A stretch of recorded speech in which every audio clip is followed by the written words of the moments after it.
Oh, hey. Oh man. Hello, everybody. Welcome to the show, everybody. A show it will be. What a show it's gonna be, right? Like we had a lot of things to talk about, but obviously we weren't in the state this last weekend. And boy, do we have a lot to talk about. And what did we come back to more or less too? Yeah. We have a lot to talk about. Well, I mean, not a ton to talk about our experience at Owasso. I mean, there was a lot that happened, but we want to spend some time updating that a little bit, kind of tell everybody how the weekend went, but more or less kind of discuss recent local stuff and also Yeah. what's to come, because there's a lot also to talk about what's to come this week. So Correct. Yeah, there's a lot happening that we're gonna try and this dispel into 1 hour and a half show. yeah, this weekend was weird for racing in general. Yeah. Like it must have been the full moon. It was red out in Owasso. I don't know if it was red here, but it was a full moon, and a full moon it was with the racing community all across the country. It wasn't just Yeah. like one or two places. It was like all over the place. Yeah. Needless to say, we'll kind of highlight here what we're gonna kind of go through and how we're gonna structure this show a little bit, so that way you guys have a little bit of what to look forward to. So, when we get into it, we will spend a little bit of the first part of the show talking about what we experienced over at Owasso Speedway. Definitely want to give some insight to there because it was a lot of fun and it was a big show. And then we'll get into talking about obviously the local stuff, and then there'll be some randomness that will come from that. Is I'm sure we'll kind of get off on a tangent and open things up for people, because yeah, there was a lot that happened. And then talk about the thing that happened at Bowman Gray too, right? Like Yeah, that was another. Bowman Gray, and then we don't really talk NASCAR, but there's at Yeah. least one thing to talk about with NASCAR. So It was just like you said, it was a weird full moon weekend in the racing community, and there's a lot to just touch on in general. So buckle up. It's going to be a great show. We're looking forward to it. And before we get into that, we're gonna give a shout out to our presenting partner, and then just get right into it. So bear with us. I know he's down there just making noises, stalling. He just put so much work into keeping this act going.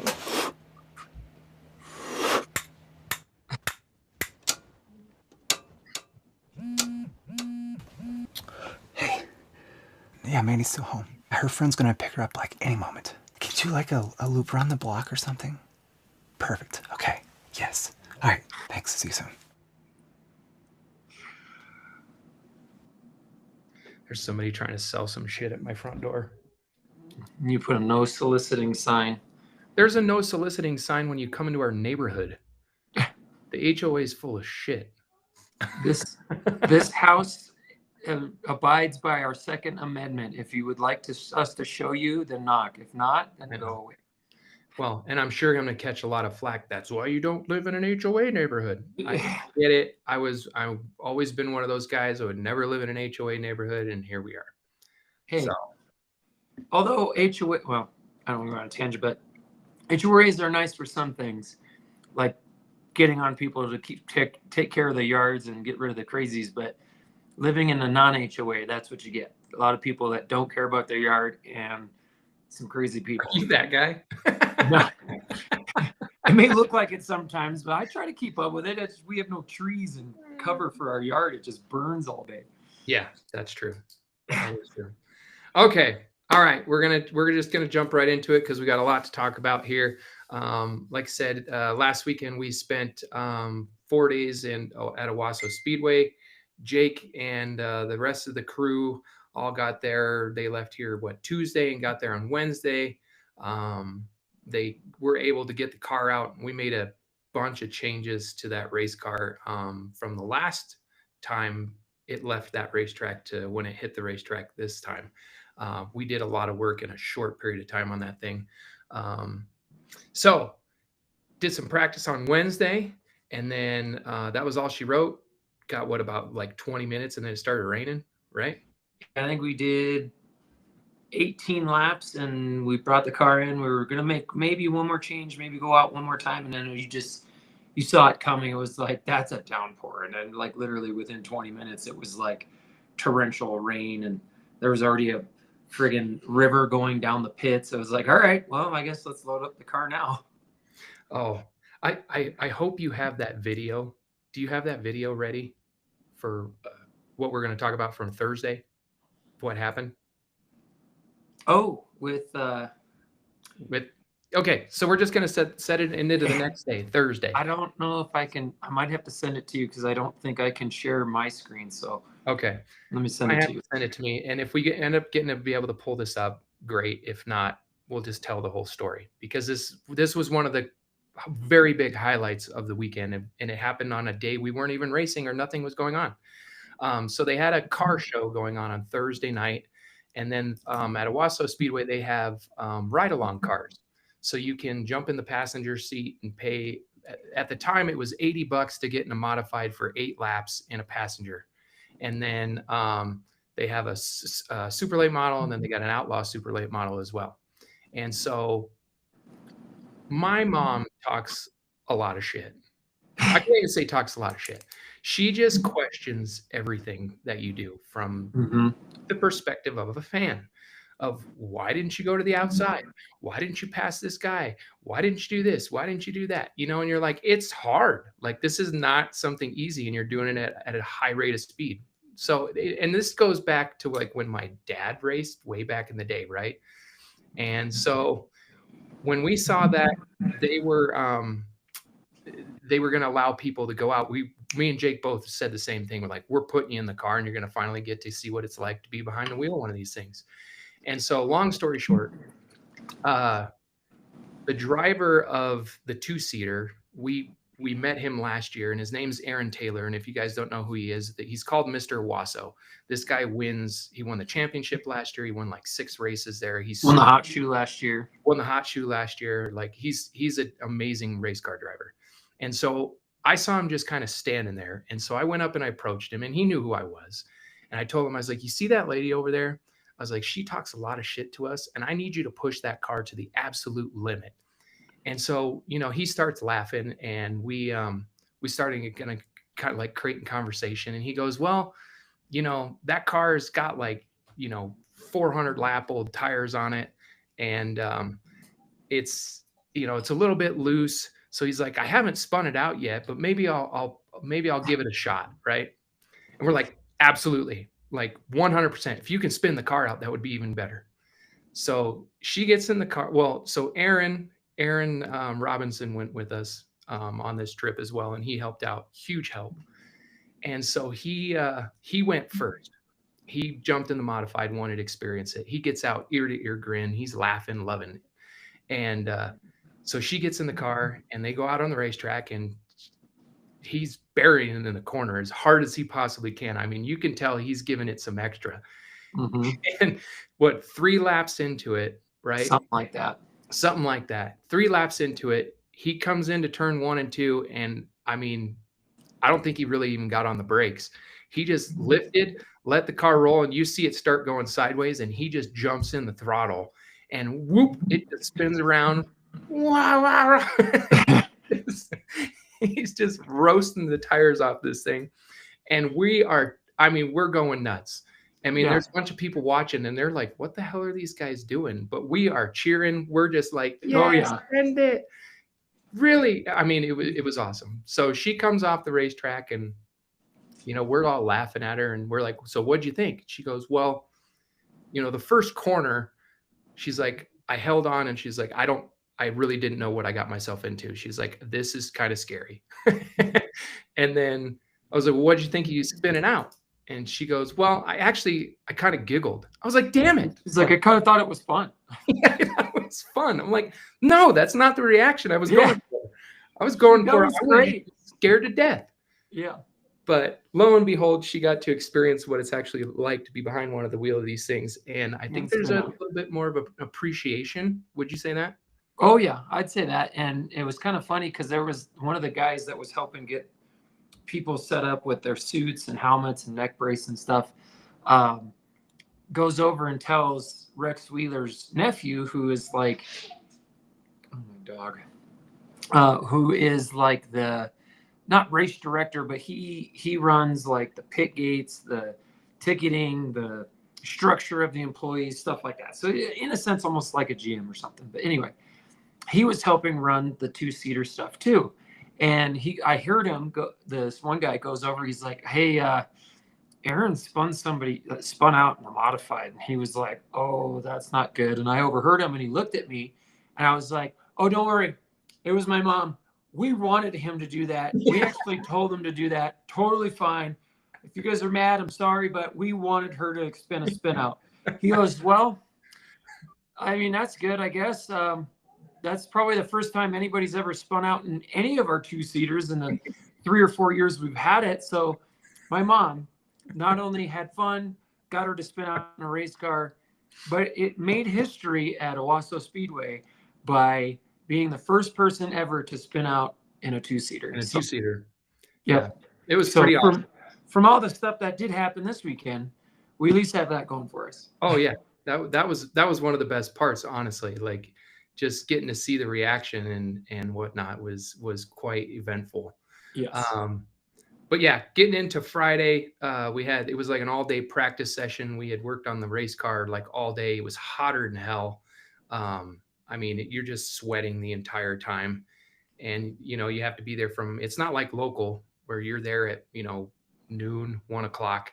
Pit gates open at 8 and practice and all that stuff started right away. So we were there from 8 a.m. till 11 o'clock, 10:30, 11 o'clock that night. Something like that, because they had that little pit party afterwards too that we checked out for a good 10 minutes, 20 minutes. Yeah, but then we all realized we were tired and we went back. Yeah. But Friday night, we'd kind of we worked, like I said, we worked on the handling of the race car, did a bunch of different things, tried to get it on the fly, got the car pretty decent. Jake said that ended up feeling that the clutch was slipping on him.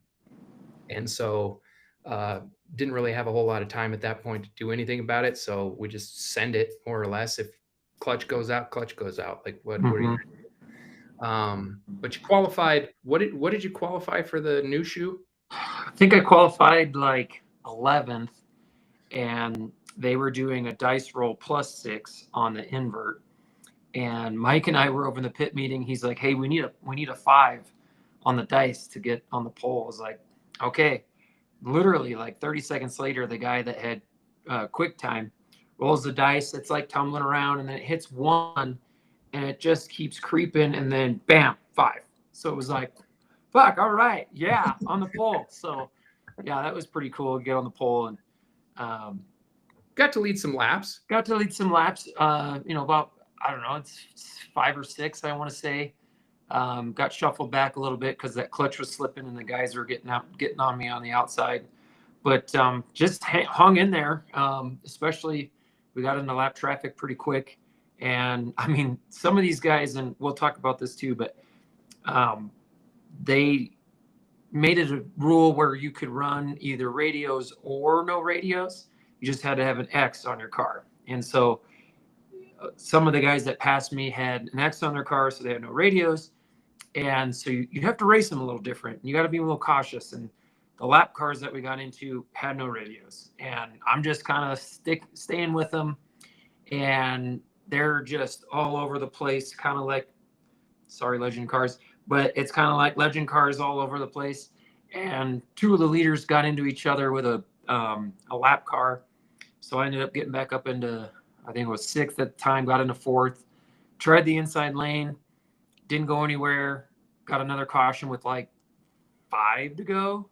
7, so something like that, 7 to go. Yeah. So I jumped to the outside because the dude in 4th went to the inside and just kind of hung out. And I mean, we were right there with the leaders, even with the slipping clutch. So that kind of was pretty uplifting to know that you were at least keeping up with everybody. Yeah.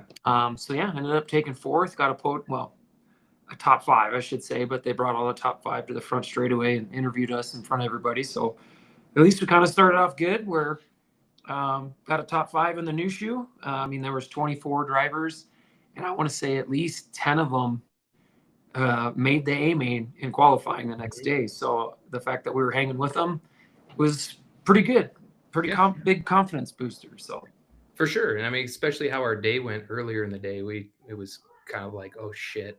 yeah, Hopefully we're not screwed, but we need to the find car some had good long run speed versus short run speed. Yeah. So that was the good thing, is the car just never fell off, like literally never fell off. It was, it stayed the same time, like all the way through the race. And like the fastest lap was on like lap 31 of the race. Yeah.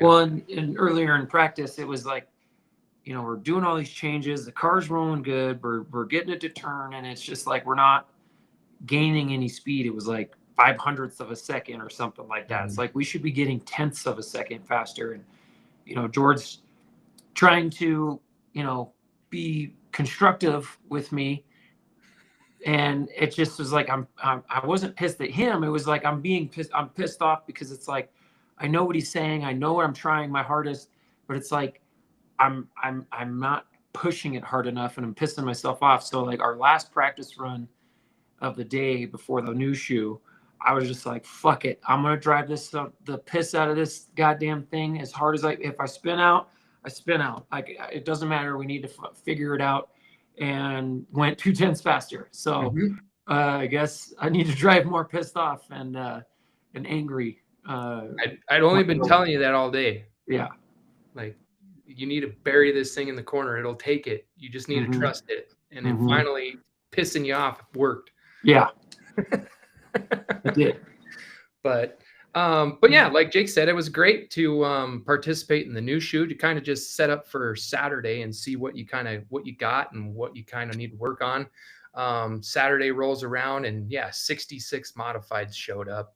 Was it 66 or 65? So it was 66 ended up showing up Friday, but 2 drivers ended up, well, actually, I would say 2 drivers ended up having to not race on Saturday because one guy, David McManus, his wife went into labor at like 7 in the morning on Saturday. Another guy, which we'll talk about in a second, Nick Lakota, prayers to him. Hopefully he's doing better. He is doing better, but freak accident with that, hit the wall. And then like 3 or 4 other guys that wrecked in the new shoe couldn't get their cars back together for Saturday. So I think 62 officially qualified.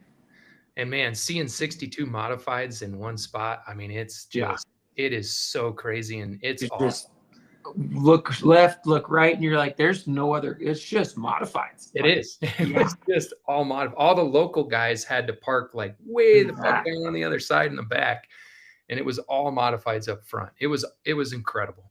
But to get back to that, on Saturday practice, I think it was like first practice. It was his first lap. So like he was like the 3rd or 4th line, because they only let a certain amount of cars on the track at a time. And I think he was like the 4th group to go.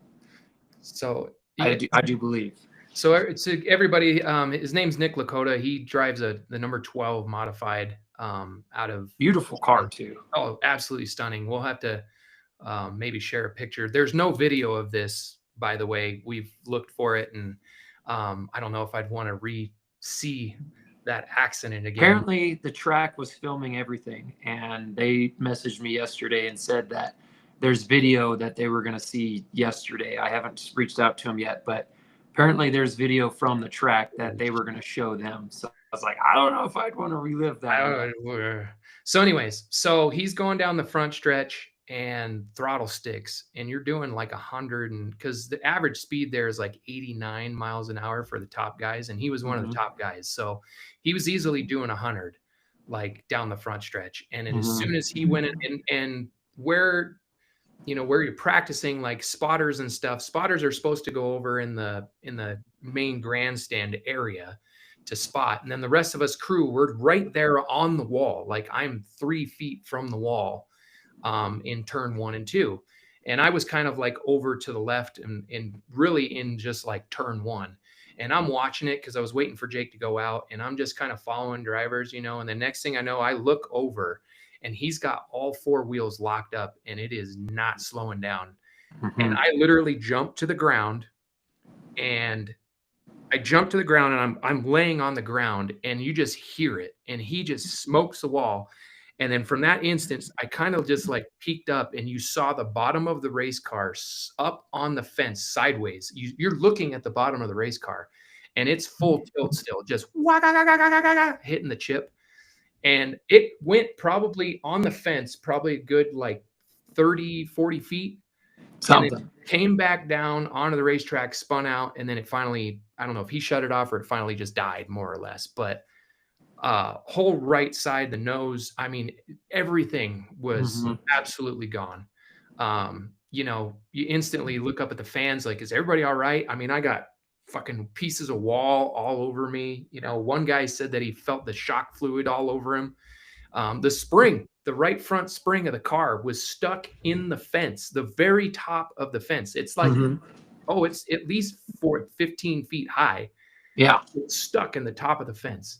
They had to twist it to get the coil out because it literally had wrapped itself into the fencing. Into the fence. That's how bad it was. Yeah. And I mean, it was one of the nastiest hits I've ever seen. And I've never seen a car that wadded up before in my life. So when I was talking to him yesterday, apparently when he knew at the last second, when he tried to lock him up, he knew it was coming, and he tried to reach over and shut the car off before it went into the wall, and he just didn't have enough time to get the car shut off. So that's what happened. And boom. And because that's how he broke his arm, is he was reaching over to shut the car off.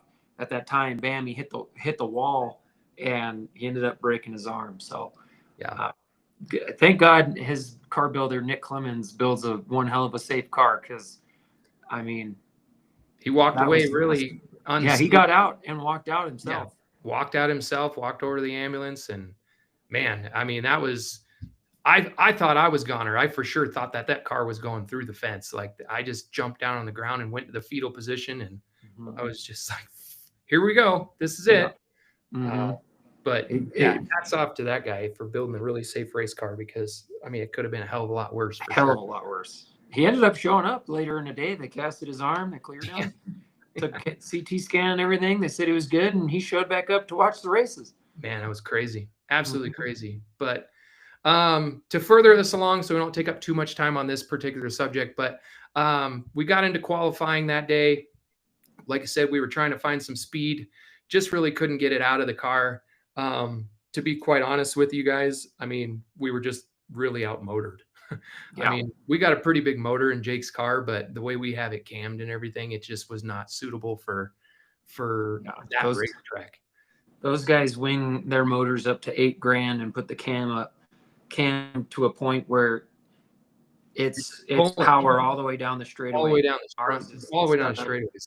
Ours is set up to center off the corner, because at CNS, the straightaways are so short that you don't really need to power it all the way down the straightaway. And boy, did we learn a lesson on that one. Yeah, we did. Yeah, it's not that we don't have the power. We just didn't have enough of it for the full length of what we needed it for. So, but really, that's what it came down to. I think we got the car handling about as good as we possibly could. You know, we were fighting some tire stagger issues all day too. And, but overall, I mean, I think we did a really good job of getting that car handling as best as we possibly could. But you ended up, I think you qualified, what, 45th? 45th. But the new shoe winner got an automatic berth into the hot shoe, the A-main, unless he didn't qualify. Like, if he didn't qualify in, he was the 25th entrant. If he did qualify, then there's only 24. So that guy ended up not qualifying into the A-main, so they bumped him up as the 25th entrant, which then the way they showed online how the B and then the C was going to work, I was going to be the very last car in the B main. Well, for some reason, they put me in the C main. So kind of sucks, but I was the quickest car in the C main, had to roll the die, did a dice roll +6 again, and I rolled the freaking 6. So they inverted 12, and I was behind all the ship holders. So that I was hoping to roll a 1 and wasn't even close. It sucked. You fought your ass off, and you did really well, made it all the way up to 4th, and then guy without a radio got into you and they sent him to the rear of the field, and that was pretty much all she wrote. But yeah, that was with two to go, and yeah, dude, you ran a really good race though. I mean, you fought hard, and there were some moves too that you made where you had bad luck on your side, where you try to make something work and then somebody would go up in front of you that shouldn't have been in front of you. You know what I mean? And you just had bad luck. Yeah. But, I mean, that's racing, right? Like, now we know what to work on for next year. Yep. But it's all about qualifying. Those it's races, all about qualifying. you know, it's all about qualifying. The craziest thing though is when you have, and this will be kind of one of the final comments that I say, it's when you have that many modifieds, yeah, qualifying is everything. But from 7th to 24th, they were all within the same 10th. So they were all running 15.2s from 7th to 24th. I mean, that's, you know, you're talking thousandths of a second at that point to make the show.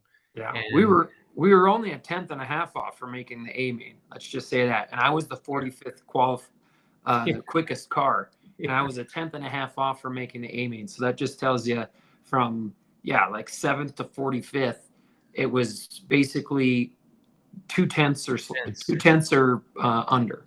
Yeah.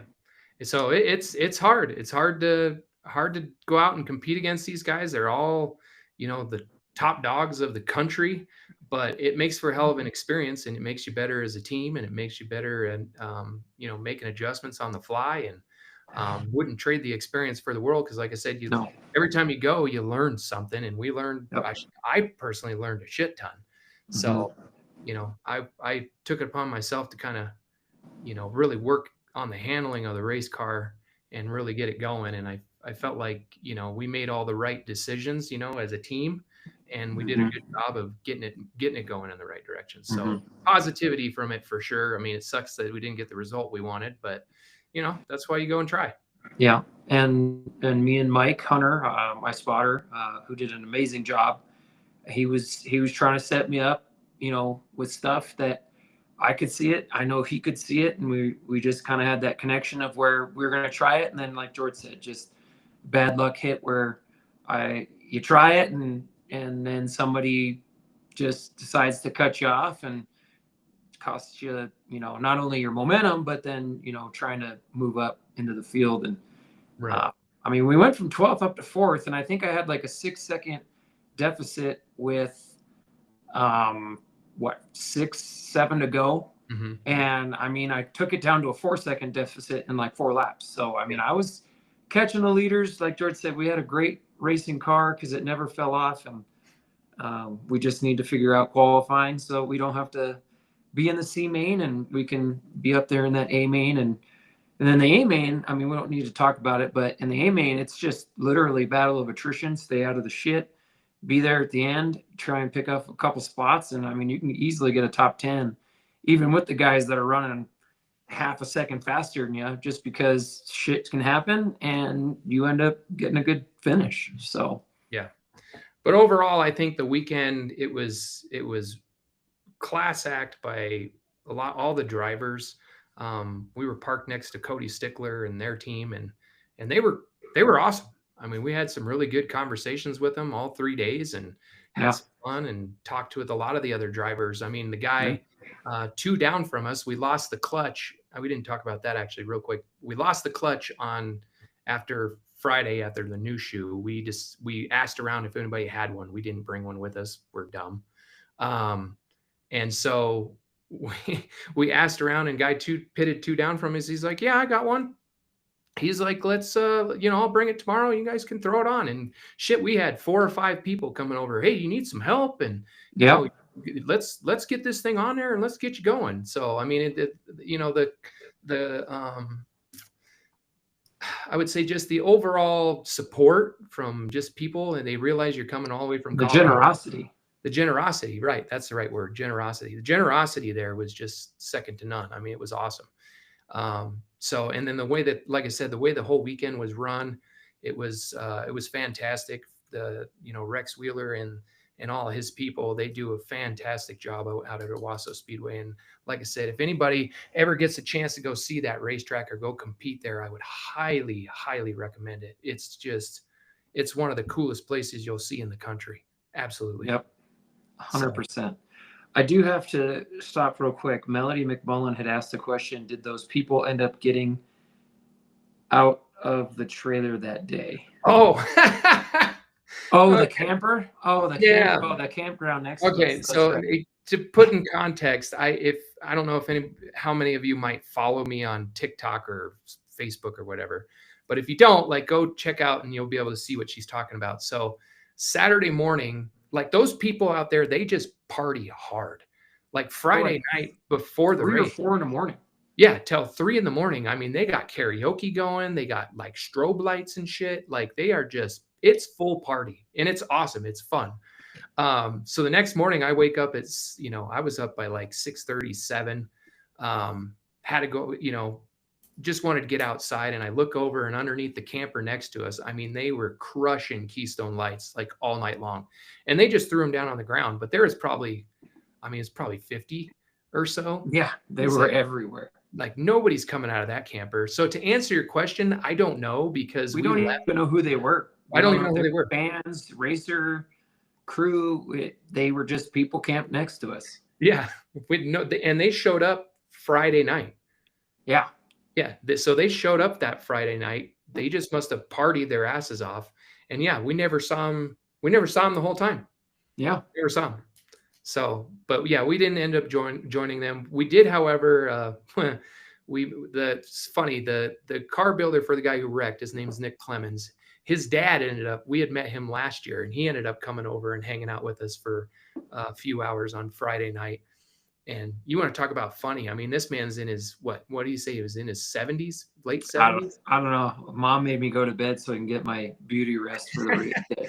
I mean, he comes rolling up in his golf cart, and he's got a whole cooler in the back filled with jungle juice, and they're just dipping their cups in and sipping on them and stuff. And I'm like, damn, you guys get like, it's a whole different world out here. Oh yeah, but some of the other teams around us, they had like 8 or 9 trailers with them, but instead of like going side by side, back to back, they just did like a commune and just did like a huge square, and they had bonfires going.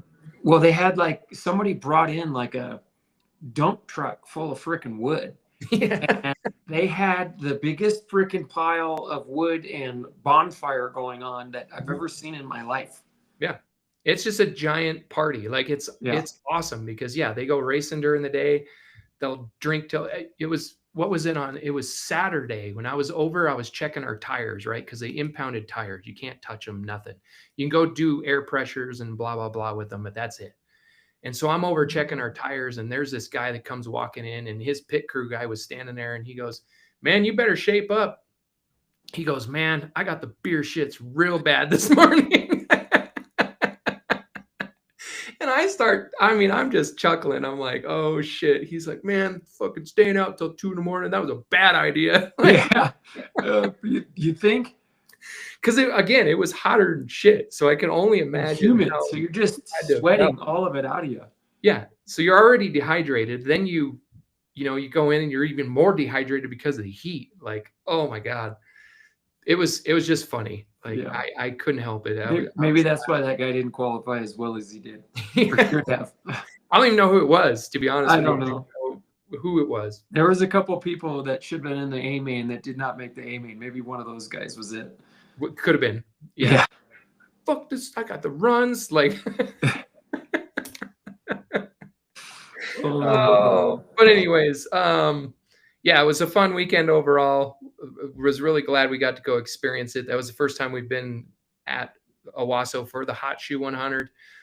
Any modified guys watching, I would highly recommend it. I know that the rules are a little bit different than what we're used to, but if you want to go be a part of a kick-ass show, I know a lot of guys go to Vegas and stuff, but that one takes the cake.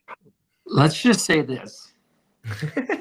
I finished, so technically I finished 11th in the C main. I made $400 finishing 11th in a C main. That's like second place here at home. And from the night before, because the night before, new shoe, 4th place, I got $700. So yeah. So we made more money in 2 days racing halfway across the country than I probably would have made all year so far Yeah, that's true. at CNS. So just to put that into perspective. And to go down to Vegas, right? Like it's what, Yeah. $200 to start there. Mm-hmm. So just saying. Yeah. Yeah. I mean, I know you're guaranteed to make the show because they limit how many people can show up down in Vegas, but still, just to start the show, $200 there, or You're spending the same amount of money to go do that for $200. and if you make the A main, what is it? $1,200? It was $1,200 to start the $1,200 A main. to make the A main. $1,200. So just something to think about, more or less. Yep. Okay, let's move on because we still got a lot to cover. Yes, we do. I want to quickly talk about, like, we were talking about being a full moon and stuff. I want to quickly talk about the gentleman that lost his life out at Bowman Gray this past weekend.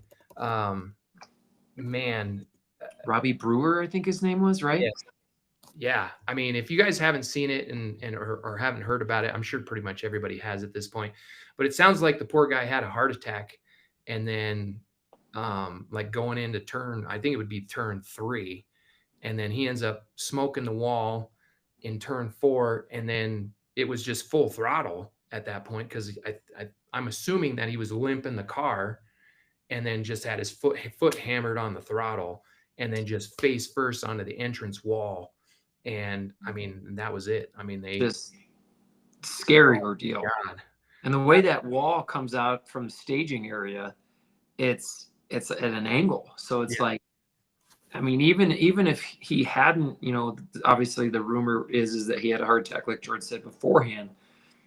Had it just been an accident where the stuck throttle and he smoked that wall, who knows how bad everything would have been after hitting that wall like that. Because I mean, that angle, it destroyed the whole right front, like chassis, everything ripped off. Yeah. Like it was gone.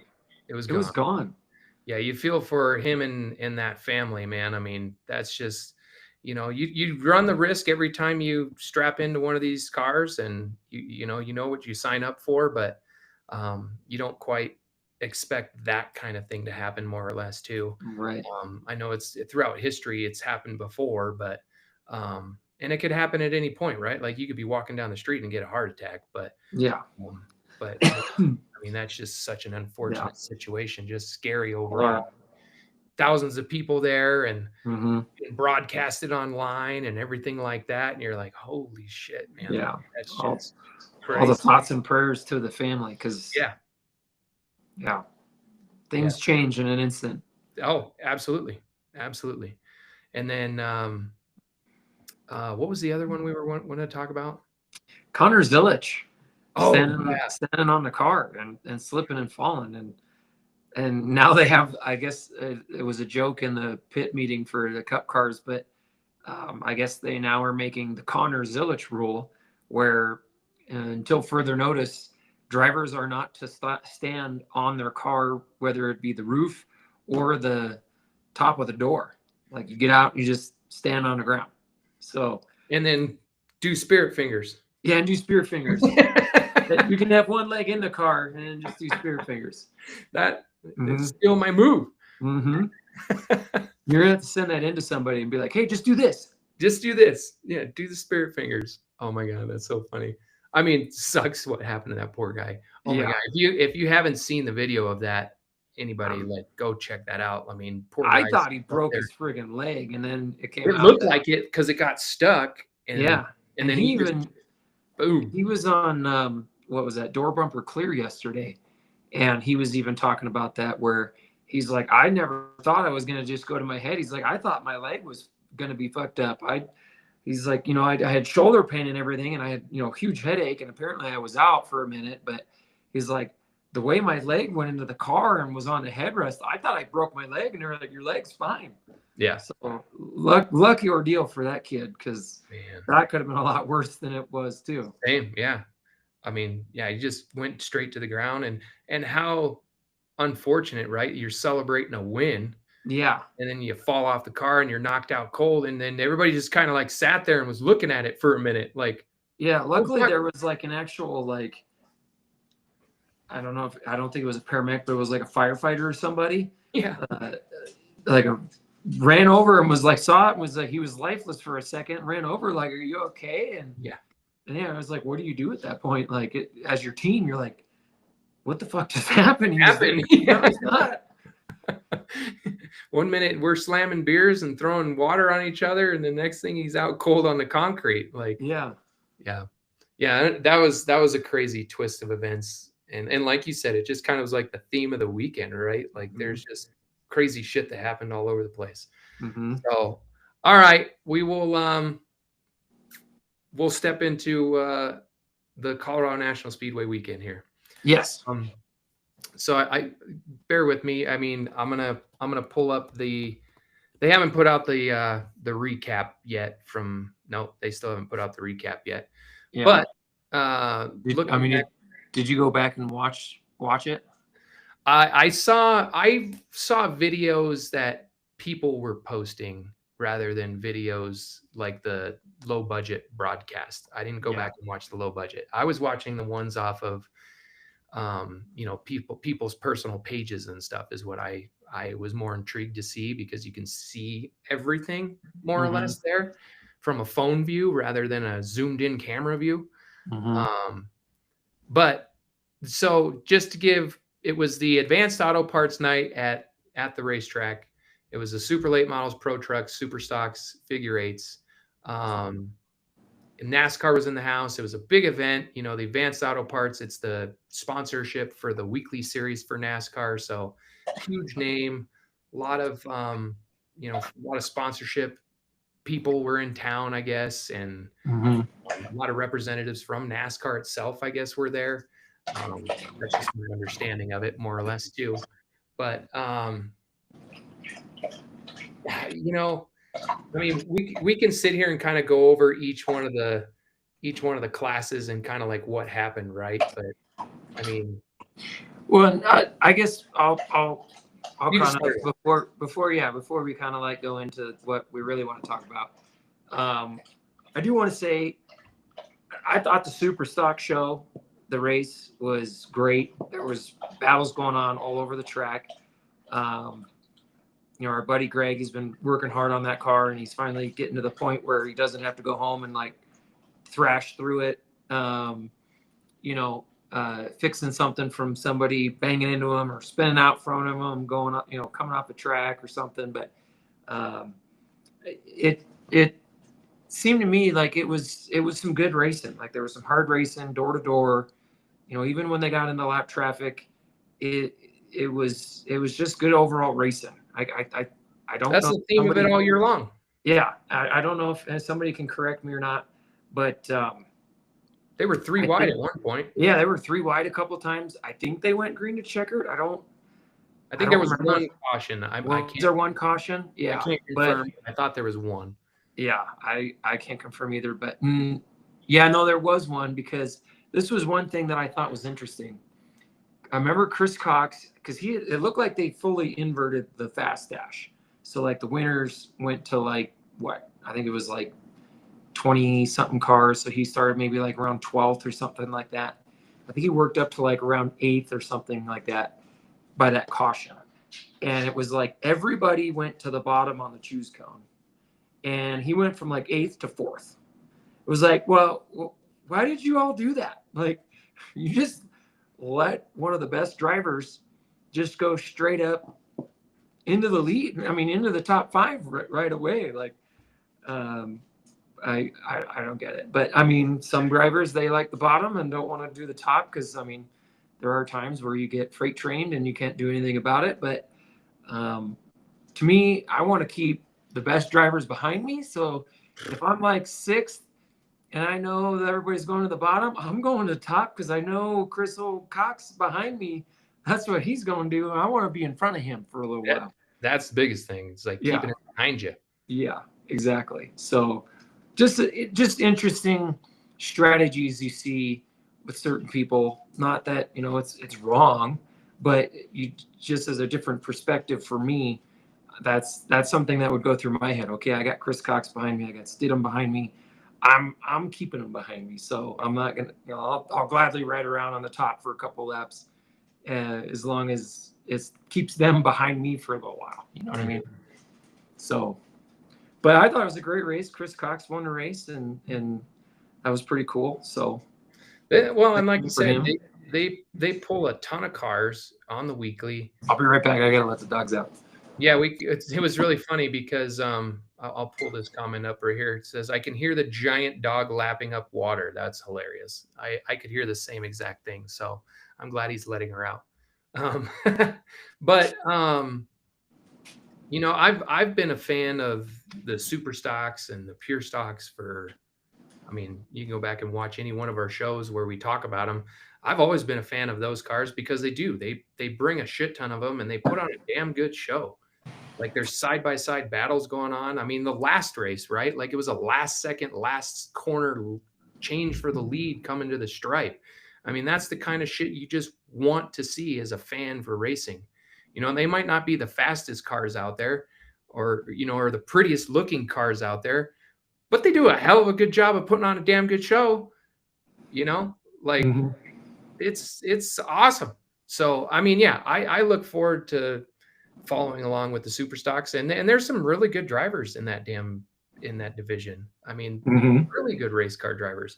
Yeah, I mean, some that you wished you had. They given them an opportunity to be in an upper division. You know, they would be stout and they would do a really good job there too. Yep. You know, but you know, guys, they fit their budgets and they go out and go racing and they do a good job. Yeah, So, and they're always in the top of the cars. So right. Yeah. So yeah, hats off for all the super stock guys. I love you all. I think you do a damn good job, and you guys need a damn good payout race one of these days too. One suggestion, I didn't watch like To the Checkered Flag and people getting off the track with that many cars though. Let's just do another cool down lap. Well, yeah, that's what we talked. I think we talked about last week. Just do another cool down lap. And hey, what do they do at Owasso Speedway? They make you do a cool down lap. They tell you, do not go right off the track. Do not cool down lap. Yep. Do a cool down lap. Even if there's 6 cars on the track, they say do a cool down lap. You'll get your ass reamed if you come right off the racetrack after you take a checkered. Yep. Like you will get your ass reamed. So yeah, I mean, needless to say, like I'm all for it. Even though that the pit exit is further up into the turn, cool down lap no matter what. Takes an extra 30 seconds. But anyways, we won't go back onto that. Talk about the figure eights. I mean, did you watch it? Oh, I watched all the races. I mean, I had 18 hours of sitting in a truck. So I watched I didn't watch the heat races. I just watched the main events. The mains. I did watch the figure 8 race, and I mean, it was a pretty good race up until Jeremy. I mean, he was fighting tires too. I mean, you could tell a lot of people were fighting tires, but he was slowly getting there. He was fighting the tires, but I think the car kind of finally came in once he got into about 3rd or 4th. But what's his name? Javon Bernard, right? Is that his name? In the 38 car? Yep. He was doing a hell of a job, and he was fighting hard with Jeremy there for about, I want to say 3-4 laps maybe, but where he was just losing it was just, you know, down the straightaways through the X. But going through the corners, he was holding his own against Jeremy. I was proud of that kid for that. But just slowly but surely, Jeremy just got by him and ended up winning. So, but hats off to Javon. I mean, he hell of a race, got 2nd place, and gave a little run for his money for old Jeremy there. Yeah. How many cars were there? I think 10. I think was what ended up being I don't know if all of them started the main, but I know qualifying they had 10. Yeah. So yeah, I again, I just wish they had more of them. I know there's a lot of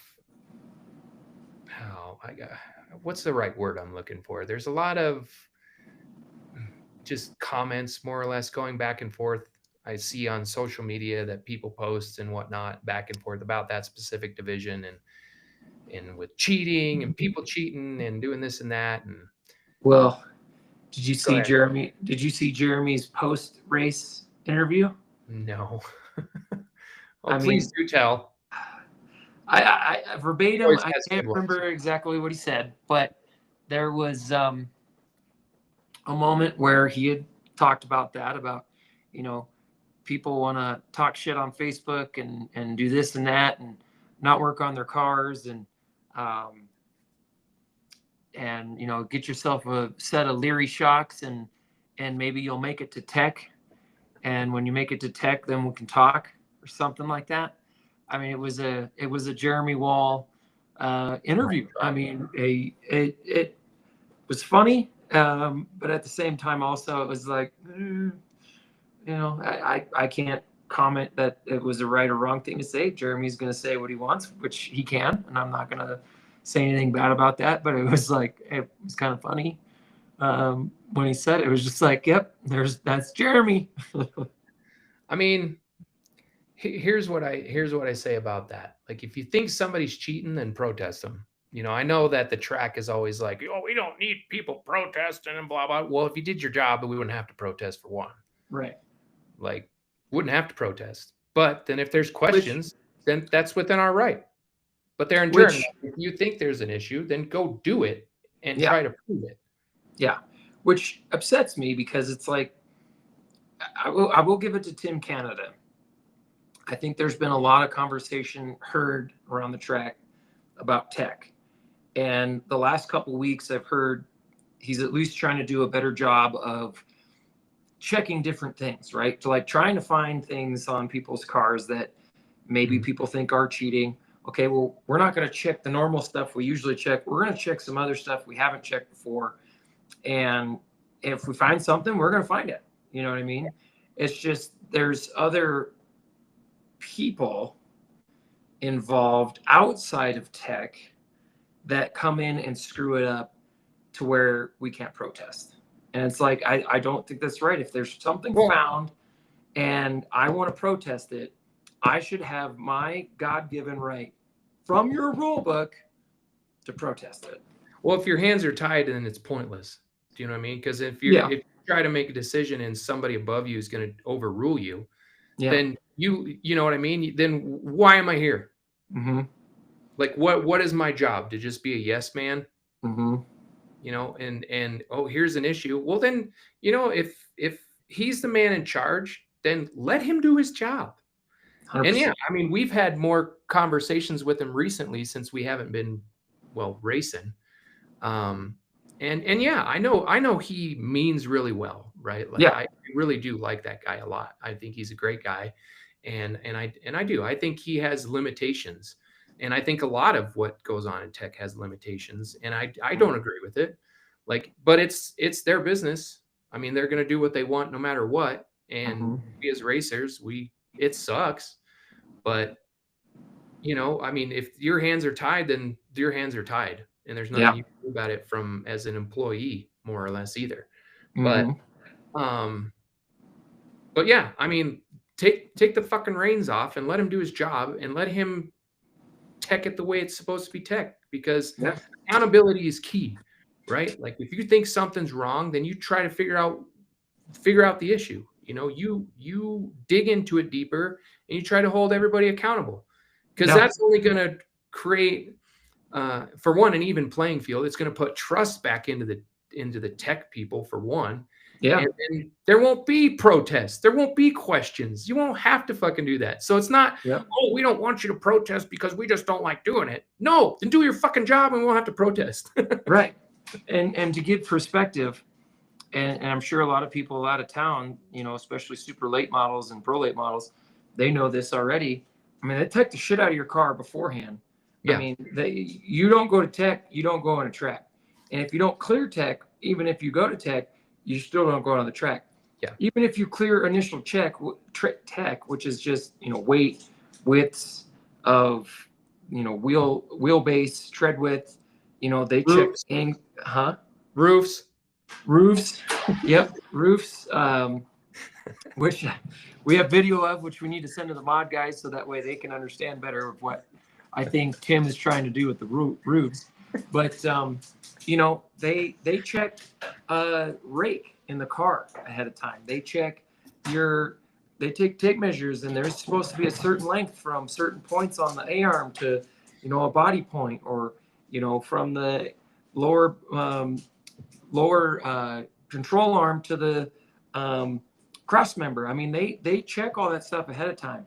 Yeah. So then that way, when you come off the track, if you're in the top 5 or the top 3, whatever they deem is going to tech after the race, then they start checking everything else that is in the rule book. And then they get really detailed.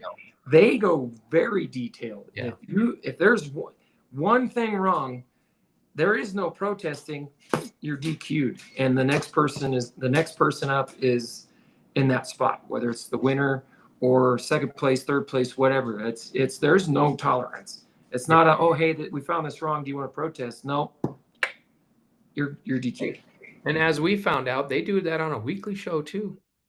Yeah, it can happen. Yeah, it doesn't necessarily have to take more time. Yeah, they check a lot of shit on their weekly show. Yeah, just saying. Yeah, but anyways, congratulations to Jeremy Wall. I know that guy does work his ass off. He does work hard. And he wins. Like he does his shit, and he goes out and wins. So can't take it away from him. But all right, moving on.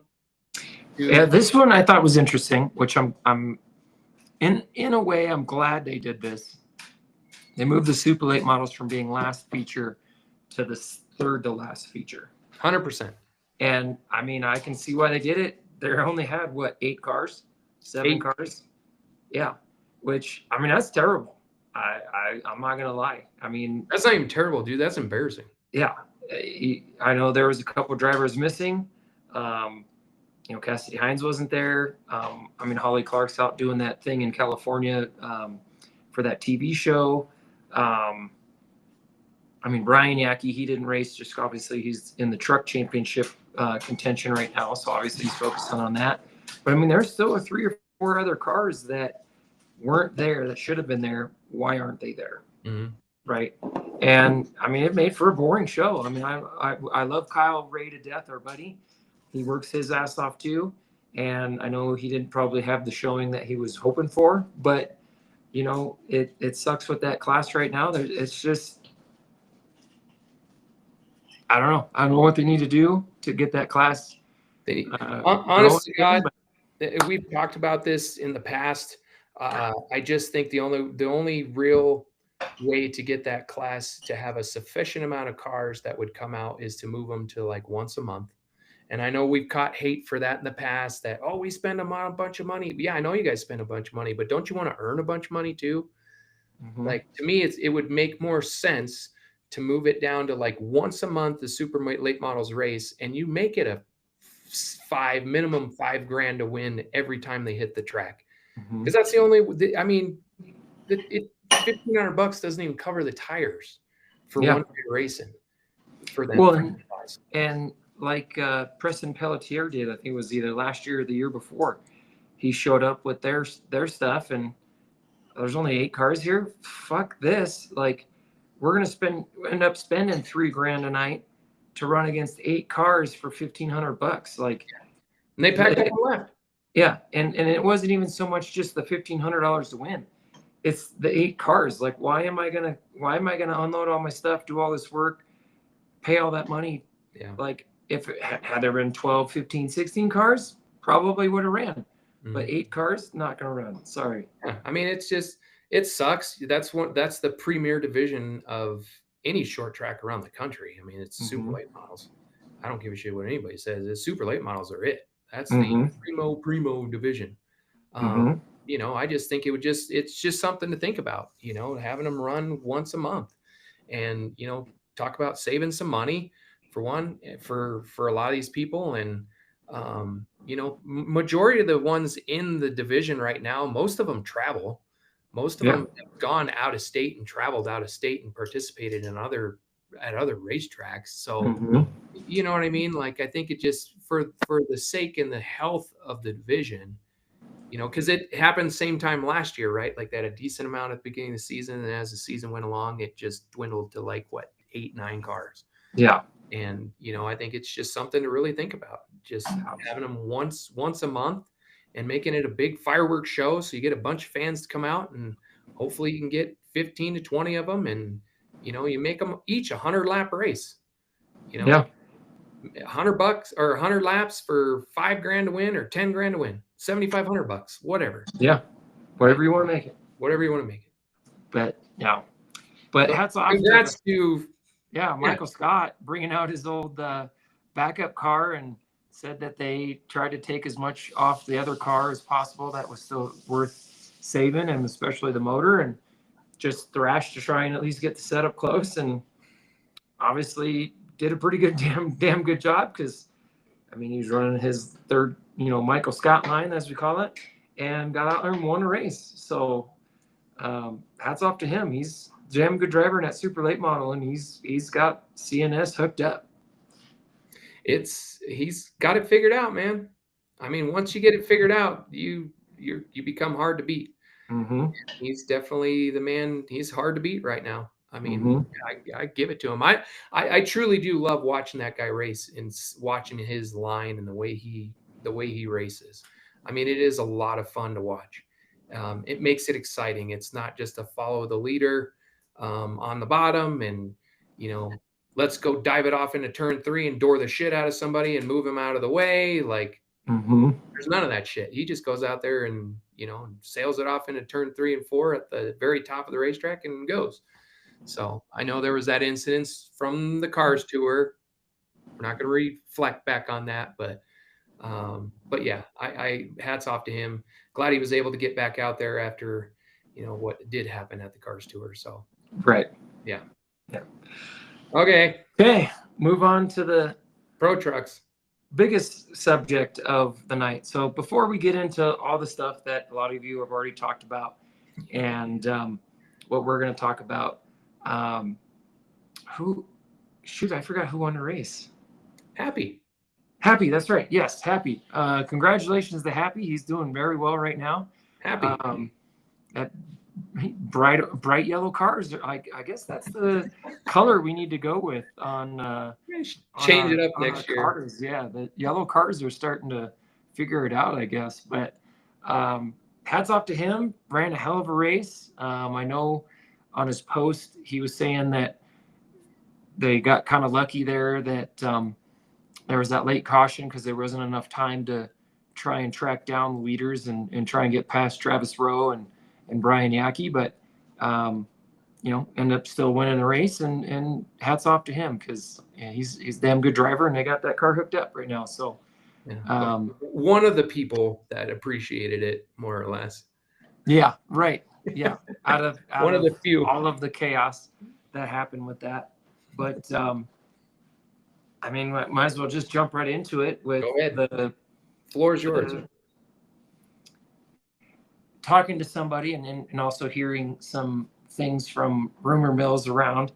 Obviously not going to say names because we don't do that here, but a lot of what happened Saturday night could have been avoided 130,000% because of ghost cautions. And I just like how it's being perceived as competition cautions as a way of saying we just want to bunch up the field and we don't like the fact that the leader is out 2 seconds ahead of the second place guy and it's a boring show for the fans. I'm sorry, it's not. And I hope some fans are watching and can chime in on what they think. But as we've said before, if somebody's out and it's got their car right and they got a 3-4 second lead, I'm sorry. Let them go out to a 3 or 4 second lead. Let them lead that. And they've earned it. They drove their ass up. They got to that point where that's deserving. Let's just call it what it is. The competition caution, ghost cautions as we call it, it's a manipulation of the race. It is. It's 100%. It's a manipulation of the race. I'm sorry. It looks bad to me. It looks bad with NASCAR there this weekend that you throw a competition caution for no reason at all. It's not even in the rule book that if we run this many green flag laps, a caution flag will come out in this type of situation like the SRL. they have it plain as day. I mean, obviously the SRL is no longer around, but even in the Spears Tour, it says in their rule book, if I think it's 40 green flag laps are run, they're consecutively, they will throw a competition caution. So everybody already knows it could possibly happen. So here's something I want to bring up, because you said it absolutely perfectly. Wasn't there somebody that we know just a couple of weeks ago that got banned from the Cars Tour because he's quote unquote tried to manipulate the outcome of a race? Yeah. What the fuck? Yeah. And this is track officials doing this. Yeah. Not just a racer or somebody's crew person trying to manipulate it, but this is actually the track manipulating the finish. And then on top of it, like, you're wrecking race cars on top of it. Yeah. Right. So just to take it back even further, should I just go put an invoice together for 60 grand? Because again, you try to manipulate the outcome of a race, and then I destroyed my fucking race car, and now I'm out like $50,000-$60,000. Yeah. And poor Brad Skufka, just trying to avoid stuff, started all of a sudden getting to a point where it's like all of a sudden clear, and then out of nowhere, the smoke clears and bam, there's a car. It had nothing to do with anything, destroyed his car. And then, the 58 has a destroyed car because of it. And a lot of other cars have damaged because we just want to throw a competition caution, which we've always talked about. Cautions breed cautions. And somebody decides to try and take the leaders 3 wide going down the back straightaway right after the green is thrown. And bam, 4 cars wadded up in one incident. I mean, and you want to talk about protecting car counts and making sure that all the divisions stay healthy. That is not the way to do it. No. You start, again, to your point, manipulating races, and then cars get wrecked because of it. I mean, what are they going to do? Like, okay, right here. $5,000 worth of parts. $5,000 worth of parts so far. Not everybody's got $5,000 to just throw around and be like, oh, they'll come back. No big deal. Bullshit. Yeah. For what? Because you didn't want to see the leader get a bigger lead, and you think the fans don't like that? No, they like that shit. Somebody goes out there and waxes everybody's ass. They go, damn, that motherfucker's fast. Yeah, and especially Travis Rowe, some bitch has been working his ass off trying to get better and better in each week, and all of a sudden he finally gets to a position where he's out in a 3-second lead, and you fucking take it away from me for no reason. I'm sorry. That's uncalled for. I'd have been pissed. I don't care if this gets us in trouble or whatnot, but it's not like we're racing a lot anyway right this year. But I don't agree with it, and I hope that the powers that be look at that and say this is enough. Have enough. I'm tired of looking at this. This is not good. This is not a good look for us. The last few weeks, it's been one person. We all know who it is. I mean, I'm not going to name drop, but we all know who the person was making that call, and I 100% have a problem with that. I don't fucking agree with it. You're just, again, you're playing games with our race cars and technically our lives at that point. Yeah, because that's a dangerous situation to be putting people into, because you don't think that that's the way the race should go. I'm sorry, but no, absolutely not. Absolutely not. And then, and then the repercussions of what happened after the race in the pits, you know what I mean? Like, I don't agree with people going into each other's pits and the fighting and everything that went on, and I hope Damon Wiggins has a great recovery from it. Yeah. Godspeed to you. Yeah. And what happened after that should have never taken place. In any situation, right? Like, you want to go have a discussion and you're pissed, then you talk it out.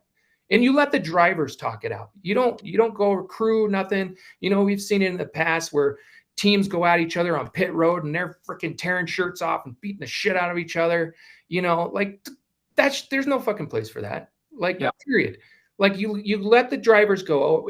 Anytime I've ever fucked up on the racetrack, I'll go back to the one where I got into Forrest Smith and got him spun around coming off turn 2, and he was right in the middle of the racetrack, and boom, got destroyed. I felt like shit.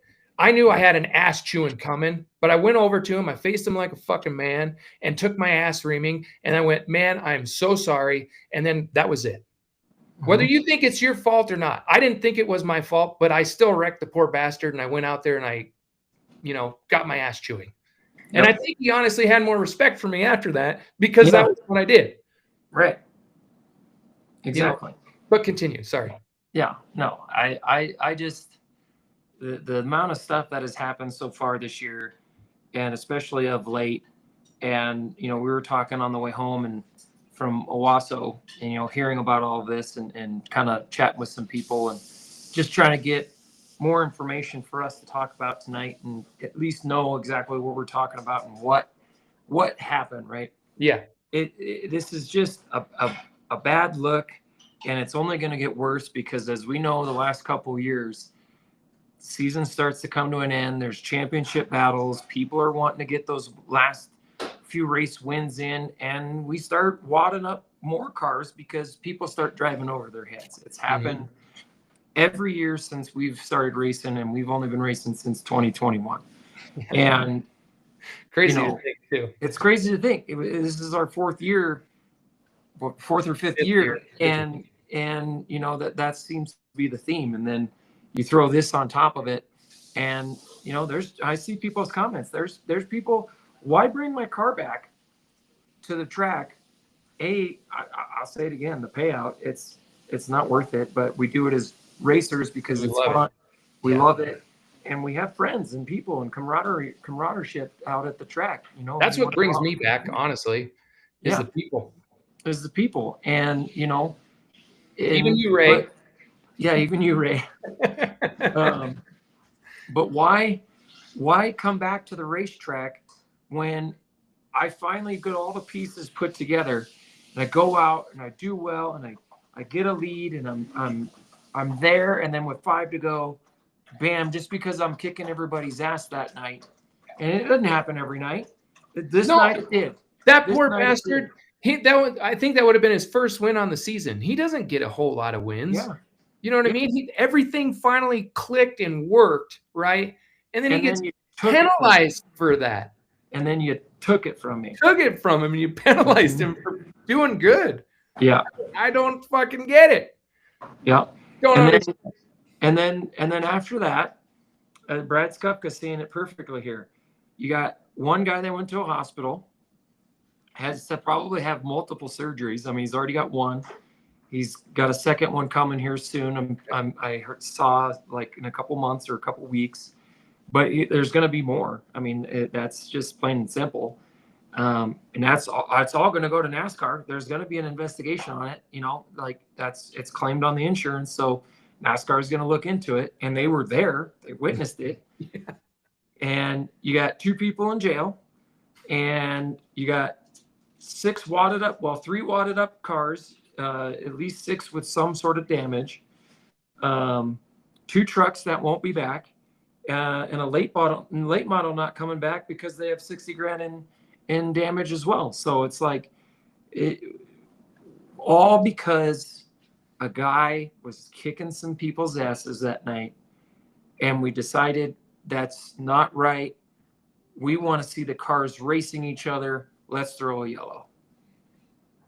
One decision costed this long of a list of shit after that call. And then I heard, not even just that, then I heard it was said before the race, top 5 to Tech and a specific car, no matter where they finish, to Tech. So now all of a sudden you're manipulating post-race things and checking things coming out of nowhere and saying, nope, on top of whatever was checked, I want this checked. And that's not even that person's position to be in. You are race director. You direct what goes on the track during the races, not what happens afterwards in Tech. That is a Tech, head of Tech official call. Goes back to you hire people to do their job, let them do their fucking job. Yep. 100%. Do their job. Don't intervene. Let me ask you this. Did you see Rex Wheeler over in the tech shed at all? The only reason I saw Rex Wheeler in the tech shed is because he congratulated the winner. And that was because of after he left tech and found out he cleared, he was standing right there, congratulated him, gave him a handshake, and off he went. That was the only reason Rex Wheeler was even near the tech shed after the race. Right. That was it. Otherwise, Or handing out ice cream, one or the other. Yeah, which we tried to get ice cream. And apparently, he puts it up against any ice cream shop in the world, but we didn't get any. So, but what I mean, again, it goes back to that thing. I hired you to do your job. This is your job. You do your job. You know, you don't try to overstep people and micromanage the shit out of people to where they can't do their job. right. And honestly, like, love that fucking place to death. I mean, absolutely love it. How many years have we spent at that racetrack? Think about it. My wife says too many. Out of my 39 years I've been alive, I think maybe 15 of them is spent summers-wise. Of my summers have been spent at that racetrack. Yeah. And I know I'm sure a lot of people have way more than what I do, but still, you spend a lot of time, a lot of money. Everybody busts their ass and spends so much money to participate and have fun. And ultimately it comes down to very simplistic things. And you know, I know there's this big thing about, you know, people bashing racetracks and stuff. And, you know, that's the only way they're going to stay open. And if we have positivity, I will call a spade. When there's good shit that happens, I will always call it out. But then when there's shit like this, you have to call it out. You have to bring it to light, because you have to stick up for the people that don't have a voice, who don't get heard. And you got to stick up for them. I'm sorry, but Joe Schmo comes out and spends every fucking waking dollar he has to try and get his race car out on the racetrack because he loves it to death, and then gets treated like shit. I mean, you gotta step up and say something. Well, and then it comes down to this as well. Again, NASCAR saw this. Yeah. It's not like all of a sudden the track's gonna get a bad rep because of hearsay and things like negativity and stuff. They saw this with their own eyes, right? This could go a lot worse than people just saying stuff online and trashing the track. And again, we're not trying to trash the track. This is a conversation for our podcast. But when you have the actual NASCAR there and they're seeing this, who knows what could happen going forward?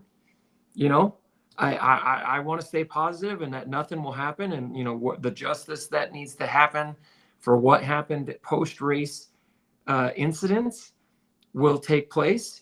But there's still that thought that who knows what could happen after they witnessed it, and then all the stuff that's going to come after this. You know, I pray to God and hope to God nothing does. But, you know, you don't know. You don't know. And one of the last things I want to kind of touch on, you know, with this is there was an announcement made, and it was a Tech News announcement, and it says the driver of the PT 28 and the driver of the PLM 8W have both been suspended indefinitely for post-race conduct, including... Which is funny because he's the 58. I know, but not limited to entering the pit stall of another driver uninvited. And then it says all SLM and PT race results will be released pending the analysis of a tire sample taken on Saturday. Okay, so you announced that you suspended these drivers for post-race conduct indefinitely. But what the key part of what you missed here was this will not be tolerated going forward. The conduct from which happened on Saturday night, this is everybody's warning. And if this ever happens again from anybody, you will no longer be allowed back at the racetrack, period. And he was running the 8W super late model last night. I did forget about that. He did run that car, and he was supposed to run that as a pro late model coming up this weekend. So I forgot about that. Thank you that's why we love when people comment and when we mess up or say something. Correct us. You know, they correct us. That's why I like to keep my phone, you know, right here, right next to me, so that way I can read the comments.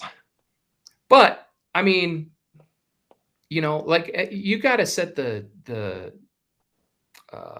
what's the word I'm looking for? You got to set the repercussions at that point too of what you expect. This is the precedence going forward. Set the precedence now. Use this as an example. This will not be tolerated. You know what I'm saying? Like you cannot. It won't be tolerated. If there's anything like this, any fighting going on, or anything that happens at the racetrack, the pits, you guys will be kicked out permanently. Let's no fans or butts. Including that during which I can't remember what race it was this weekend, but there was a driver, huh? Curtis says, "Get your shit straight." Get your shit straight. Yeah, I know. Jesus Christ, Jackie, as he likes to call me. There was a driver that was, I think it was in the new shoe. There was somebody that was beating and banging on each other. And it happened one lap. And I remember going by the flag stand, and the flag guy had the black flag in his hand, and he pointed at that driver like, knock your shit off, or else I'm black flagging you. And, you know, they had race control, and everybody had, even if you weren't running radios, you had to have a receiver like, you know, everybody does that's at home to hear what's going on with race control. And they said over race control, hey, the driver of blah, blah, blah, knock your shit off. You do it again, you're being black flagged. And they even warned you pre-race in the driver's meeting that this is your warning. But the fact that, you know, it happened the one time on a track, they were like, we see you, knock your shit off. That needs to happen too. I know Kurt does a great job, and I'm sure he would do it if he's allowed to. Because, again, he's got his limitations too. So when he sees shit on the track, he might not be able to point it out because he might have his limitations. But on-track stuff needs to have the precedence as well that, hey, we see what you're doing, knock your shit off. Yeah, 100%. You know, there should be more harshness towards like aggressive driving and stuff like that. And less, you know, passiveness, right? Like you want to get it under control. You need to nip this in the ass for multiple facets. Like, and this is a business. Yeah. This is a business, and it needs to be run as such. You know, you need to get full control back and get it under control quick, because like to your point, it's just been boiling and boiling and boiling. And, you know, and it's not just one particular thing. It's multiple different things that have just boiled to this point now where this is what happened on a random Saturday. You know what I mean? Not even a giant show. It's just a regular Saturday night show. Yep. And this all went down. Yep. Exactly. Uninvited toilet, I think, has been a rule since. Yeah. Uncle Donnie watching. Thank you, Uncle Don. Wish you would have been there this weekend. But yeah, it's going into somebody else's pit has been a thing for a long time that you just don't do. And, you know, I know that I went down to Darren Clark's pit and voiced my opinion. I never actually went in his pit. I made that on that yellow line. I made the point. I wasn't going to go into his pit. I wasn't going to get in his face. I just wanted to be near his pit, away. I wasn't going to hit him. I wasn't going to touch him. I wasn't going to do any of that. I do have that composure. But, you know, we just bought that fucking race car a year ago and got it finally fucking running good. And just doing dumb shit. Again, dumb shit. And, you know, I wanted my voice heard, which if you want your voice heard, that's great. That's fine. Go down and sit there at the end of the pit. Like, you know, I will give it to Brett Yackey. When him and Kyle Ray had a scuffle a couple weeks ago, he didn't come into Kyle's pit. He stood at the end of Kyle's pit and waited for Kyle to go, come here, let's talk. Because it was like, hey, I'm here to talk. Can you invite me into your pit? So I will give him kudos for that. As much as, you know, a lot of people don't like Brett and Bruce and Brian and stuff like that, I will have to say that kudos to him for that he waited till he was invited into Kyle's pit before he did or said anything. And what it wasn't the crew. It was the driver going to talk to the driver. Right. Like, you know, you go let him talk. You let him talk it out. And, you know, again, keep your composure. Don't go up and just freaking cold cock somebody. That ain't the way to handle it. That ain't the way to discuss. Or do some sort of WWE like leg sweeping Kurt Angle, ankle lock, whatever. I am I don't know flabbergasted. details, but I know. I'm just flabbergasted how that happened. but they're in turn, right? Like if there's a problem, go talk to them. And then you just have a discussion, whether you scream and yell at each other, whatever, you get it out and then agree to disagree and then walk away. Well, and to me, to go back to the actual incident between the two drivers, to me, it looked so incidental. Like there's a wreck happening and one driver came down, one driver came up, and then one ended up spinning. Okay, granted, the worst of it was another driver because he spun out and he went back out on the track, and another driver trying to avoid the stuff and just, boom, it was right there, hit you and destroyed your truck. But to me, the initial incident was just a racing incident trying to avoid a wreck. Like to go and cause that shit, to me, I don't think was warranted in the first place, regardless of the competition caution. Again, competition caution. I don't see why that even happened in the first place from the incident that happened. Like it almost, in a sense, was, to me, it was his fault. Like I've seen a couple different angles. One kind of came up a little bit, one kind of came down a little bit, but it's, slow down and then try to avoid shit from there. Don't just go from the top down to the bottom expecting, oh, good luck, everybody. Watch out for me. You know what I mean? Yeah. Like that's what it seemed like to me. It's just a very small incident that I don't think should have warranted somebody else going into somebody else's pit and starting shit. And some people react differently, whether they think it's incidental or a minor issue. People get pissed for any given reason, right? You cut me off. Well, my bad. You know what I mean? Like people get pissed at all kinds of different reasons. But yeah, I mean, it still doesn't give you any excuse or anything to go down and again physically get into it with somebody or pit crew or anything. Like, yeah, and especially a kid. Like it's a kid. Yeah. Like don't get it. Don't get it. But I mean, hopefully this shit stops and this don't happen again. Maybe this is just it sucks that this kind of situation has to be made an example of, but I'm almost happy in a sense that it got made an example of because of what can happen when you do shit like this. Like that doesn't, somebody said it earlier. I was kind of like following along here, but don't let CNS become another Bowman Gray. Absolutely. 100%. I know there's a lot of people that are like all for Bowman Gray and like what I'm not. I'm just not a fan of that style racing. Yeah. Like I'm not a fan. They pack the shit out of that place, and it's just like a WWE style racetrack. But like, but I will give it to them that I think this is a rule there. If two drivers have a problem, go to the front fucking straightaway, and if you want to duke it out, but do it on the front straightaway in front of everybody. Yeah. We've talked about that before. We've talked about that, right? Talked about that.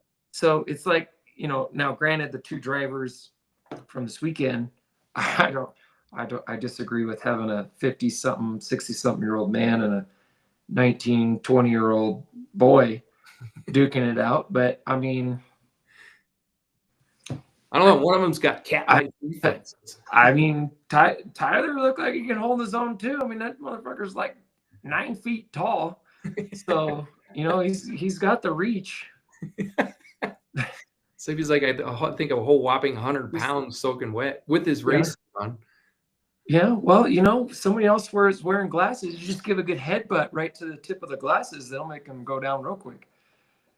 And maybe we just kind of ended on this because I think this is kind of a great point that was just brought up.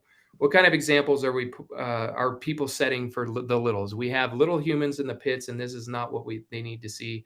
They need to see the drivers talking it out. 100%. I agree, 100%. I agree with that. They're, whether you like the kids being in the pits or not, they're there. And yes, you have to conduct yourself in a professional manner. This it's a hobby, but you are seen by a lot of eyes.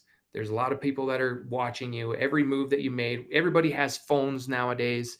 Mhm. Everything that you do is being evaluated, recorded, whatever, right? Yeah. Like, and what kind of example do you want to set, not only just for, little ones, but for yourself in Yeah. any aspect, right? And when I went over to Darren Clark's pit, or at least the edge of his line, and I was voicing my opinion, there was a little one there, and after the race, they came up. The spotter was really one trying to get me to go away, which I did, and they were yelling at me because of some of the words coming out of my mouth. Which then they came up to me afterwards and they were apologizing, trying to explain what was going on. And I made it a point that I saw their son. I didn't acknowledge anything they said until I saw the son, and I was like, listen, I want to first and foremost, I want to apologize to you, little guy, what I said and how I said it, uncalled for on me, and I am sorry. You did not need to hear that. You did not need to see that. I apologize. And I owned up to it. He didn't need to see that, and I was sorry for it. So, bro, and I have to bring up this comment, right, Jordan? So Ray's referring to, a few weeks back when the four car, the Mr. Ray Hardy and I were bumping tires in a heat race, and I gave him the old number 1 out the right side of the car down the backstretch, and rightfully so. I got a talking to. Wasn't the most professional move. Mom voice came at her. Huh? Mom voice came out of her towards you. Oh yeah, for that one. And I was pissed. And granted, same thing, right? Like, you need to reset every once in a while. But I mean, again, you have to wrong representation of how I want to present myself, right? Like, that's not who I am. I was pissed in the moment and let it out, and I got checked, and rightfully so. So I probably won't ever do it again. At least to where they can see me. I was gonna say, at least to where they can see you. I'm kidding. We had to bring a little humor into this. This is a very serious conversation that we've been having for the last hour, outside of our normal cracking jokes and fucking with each other. Right. But final thought on that. I hope what we've said gets heard and to the right people, and the competition cautions need to go away. First and foremost, 110% need to go away. If nothing is gone, there's no debris on the track, there's no accident on the track, there's nothing going on, there is no reason to throw a yellow. And the getting people under control in the pits, 100% needs to happen. Disciplines, and even on-track incidents, those need to be disciplined and taken care of in a proper manner. Here's what I urge everybody to do, and I'm probably going to get yelled at for this, but if there's an email that you all can send, because we were told in pit meeting, if we have any concerns, we need to send it to the tech at, what is it? No, info at coloradospeedway.com. Info at coloradospeedway.com. And if everybody just floods that email and talks about how we don't want to see no more ghost cautions, then maybe it'll finally go away. Yeah. So I would urge everybody watching this show right now, I don't know how many people are watching. There's 40 currently. Info at coloradospeedway.com, and flood it with, please get rid of the ghost cautions or the competition cautions. We're tired of wrecking our race cars. And then we'll see what happens. Yeah. Fucking Mike. Did you see his comment? Yeah, Mr. I see debris. That was pretty funny. I saw there not debris, and people running. No, there was. And I called it out, and they went and picked it up. That is true. Give me shit, Mike. Jake had like Hawkeye while he was out at Owasso. Like, seriously, every time he hit the racetrack, debris on the backstretch. I can't even see it. I'm like, where? Like, right in the middle of I turn. put my hand out right here, right here. So I would go running over to the guy who, the official that holds all the cars up before they go on the racetrack. I'd be like, hey, my driver's telling me there's debris coming out of turn 2 on the backstretch. Okay, we'll go look at it. And they go driving over there. Sure as shit, fucking lug nut. I'm like, how did you even see that? Lug nut. I think there was like one of those, for all you construction contractor people, It's like a right angle finder, or not finder. It's just like a right angle tool, but it's also like a ruler, and it's like a wooden handle. How that got on the track, no idea, but that was coming right out of 2 in the lane. One of them was a caliper bolt. Yeah, one was a caliper bolt. Yeah. I think there was 3 times I saw something on the track, and it was just like, how is nobody else seeing this? Why is nobody else like getting on the radio like, hey, dude, right apparently here. I'm blind, because when we were down in Tucson, I had a piece of debris go through the grill that left a hole about this big. So yeah. Hey, I got a brand new race car, man. I don't want it torn up because somebody put something on the track and the track officials didn't see it. Oh, that's so funny. Shut up, Paul. Fucker. Oh my God. We're not going to say anything about that comment. We're just going to laugh and bypass it. Okay. Yeah, we don't need to talk about that. Oh man. Anyways, to close out here for the night, looking forward to this weekend. Kind of, yeah. 3 days of racing coming up. Starting Thursday night, they got the Bandos and Legends cars. If you guys saw the post that happened earlier, they're only going to have the pit side open for Thursday night, and it looks to me, no matter who you are, it's going to be $50 a piece to enter. Yeah, I mean, that's a pretty steep price in my opinion, but I don't set the prices. I don't know. Yeah, it's a pretty steep price, $50 a pop. And it's only pit side is open. The main grandstands are not open at all. I don't agree with that pricing, especially Bando kids racing. They don't earn any money, so it's just $50 to go race when it's not even that expensive to run locally. You know what I mean? Like it is what it is. You want to go racing, you gotta pay. It just sucks that these kids they should honestly be running for free. The Bando kids should be running for free. The drivers themselves should be running for free. Now the parents and the rest of us, right, like that want to go support, sure, we pay our money, we get in and go see the races. But the actual drivers, to me, like they should be let in for free. Here's my other question and thought. Everybody, since we're a NASCAR sanctioned track, I get it's the Cars Tour. They have nothing to do with NASCAR, right? But it is a NASCAR sanctioned track with NASCAR sanctioned pricing. And you lower the price of tickets for people that get licenses or buy a license for membership to $25. Okay, so now this special tour comes in and they get to set the pricing. So the fact that I get to race this weekend, or my kids get to race, or my nieces get to race, I have this license, I still can't even get the membership pricing just because they come into town and they're like, oh, we're going to take over your track, including your pricing. I don't agree with that at all. I think that what they should have done was the same thing like they did a couple weeks ago with super late models. Super late models want to run the Cars Tour race. Here's our pricing. It is what it is. This is our pricing. All you other locals, regular pricing. So to me, for Bandos especially, let them run free that night. Like if I got to pay $50 to go watch, it is what it is. Yeah. But I shouldn't have to pay for my $100 for my 2 Bando kid drivers to go race for no money and to run I think it's 10 laps, 2 races at 10 laps, so 20 laps. So, and with no practice, they don't even get to practice. It's just like show up, go out. Hopefully your cars are good. You don't even get to practice. Just go run 10 laps and then come back a half hour later and go run another 10 laps. Yeah.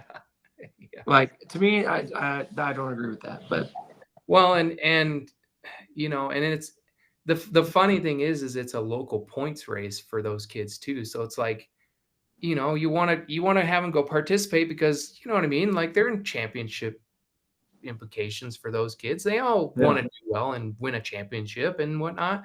But I mean, for maybe people that are tight on money and they're like, damn, $50, then I got to go back the next night and pay another fee. And then Saturday night and pay another fee. Yeah. Like, holy shit, you're talking for 3 days of racing, like just for tickets, you're talking $200 per person. Yeah, you're gonna. So just for the driver, they're gonna spend 50 Friday, 150. Thursday, Sorry, 50, 150. yeah, 150. So 150. So then we have two, so that's $300. And then me, you, your wife, her mother, our father. That's 600. That's another 150 a piece per person. So you mean to tell me I'm gonna spend over $1,000 this weekend to watch Bando Kids? Now, Yeah. granted, I'm gonna watch the show Saturday night, and I'm gonna be there for the Legend That's the guys. only reason why we're there is because But the only reason why we're going is Bando Kids, and we're gonna spend $1,000 this weekend to watch our Bando Kids. Yeah. That's outrageous. I mean, so I'd gone back and forth, right? Like about, because kids have school and it's like their second week of school now. And I've really gone back and forth. Me and Nicole had talked a lot about whether we should or shouldn't let them race. And it's just our decision. I don't want to put any pressure or make it seem like I'm, how dare you let your kid race on a school night? No. Everybody's different. You guys do your thing. They've struggled with school more recently over the last couple of years. So it was more like a thing to get them motivated to do well in school. And this is kind of a reward type thing, right? That was our position. And I really was like, I don't know about having them run Thursday night, maybe Friday night, Saturday night, at least minimum. But now I'm like fucking $1,000 to go racing. Like, Jesus, it wasn't $1,000 for us to go racing. You know what I mean? Yeah. Like, just pit passes. It wasn't. Mm-hmm. Yeah. That's all it is pit passes. I mean, we spent less on tires. Well, kind of.